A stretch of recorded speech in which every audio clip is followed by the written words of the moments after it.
So this is a first view, unless you watched the short, of our MCI 102 DL3. It's a 45-foot long bus with plenty of understorage. It has a Detroit Series 60 engine and an Allison V500 transmission. We're really looking forward to getting to work on it. Fortunately, the guy that we bought it from had the same plans, and so he'd done some demo, and lots of that stuff was taken care of for me. And we bought it, had somebody drive it to our house with me inside, of course, and then my lovely bride filmed it pulling into the property that we're going to be using to work on it. So here's a clip of that. Out of the way too. I'm in the way. That doesn't look very fast. Hmm? Going slow. Yes, it's going slow. Why is that window so on? Because it's going to town, right? This is our new home. Where's it going? Oh dear. Oh, he's going that way. Yeah. I thought he was going on the driveway. I think our bus is going to get stuck right there. No! Go! Come and see Gizmo! Focus. I want to show Grandma. I want to show Grandma. None of this new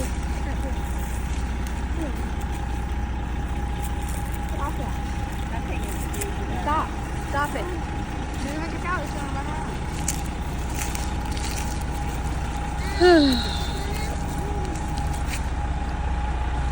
Thing's a lot bigger than it looks on there on the big lot that it's in.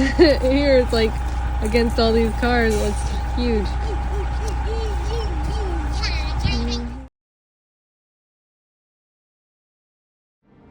So it begins. Sorry, can't avoid a Lord of the Rings reference wherever I can. So, lots of prying, lots of screws, but most of the demo is done, so why am I going to complain? I got the ramp out of there, and then on to cleaning up.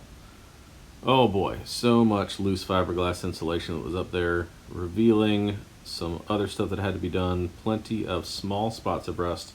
It wasn't rust from leaks so much as rust from lots of time in heating and cooling, condensation inside. So there will be some more on that later. And then rivets and rivets and rivets. So I kind of worked out a technique to where I could drill them and then pop them through these little seat brackets to pull the rivet off. Then ended up slowing down the drill to just not pushing as hard, so that I had a little bit less grab on that drill bit, and then moved on throughout the bus. Hundreds and hundreds of rivets removed and added for all the stuff that was deleted and redone.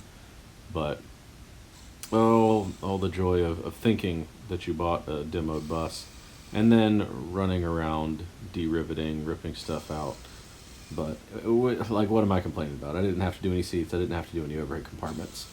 So then the rust converter started hitting up all those spots.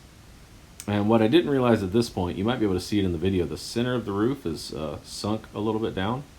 That's because somebody drove this under a bridge or a large branch or something. Managed not to do too much damage somehow to the hatches, but the roof itself was inches down. So here's a view of the rust inhibitor all up over. Okay, so I got the blue tape laid out. As you head down the hallway all the way to the back, this area beyond the back with all the junk on the floor is the master bedroom. And then the hatch to the engine that has to stay pretty accessible. But as you turn around and go back, you got the kids' bunks on the left and the right with space for cubbies on the master wall.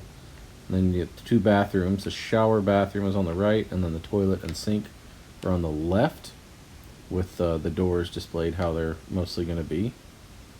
Moving on, you see the refrigerator on the left, followed by a base cabinet, a full-size sink, and then a dishwasher. On the right, again, see washer, dryer, base cabinet, full-size gas range, and then there's 36 inches there for whatever cabinet configuration I want. And then as you look down the rest of the bus, on either side, there's a pretty good space for a couch and then a little bit of shoe storage down over by the door on the right there. Then over here you see the square for the wood stove.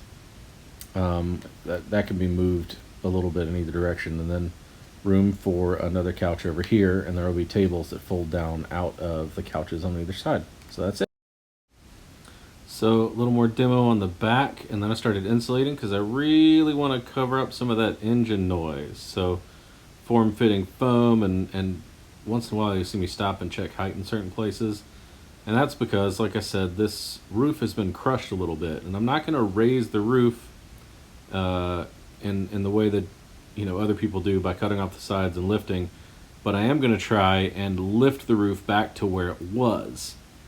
It's kind of annoying, but I'm just going to have to bend a lot of the metal back into place to remove that warp from the roof because it's a little bit less than flat in the center. So here's a nice blurry shot of me lifting and lifting and lowering and lifting and tapping and trying to get it to hold into place. But I think that's going to be it for now. I'll give you a little update. Oh, Mom came to join me.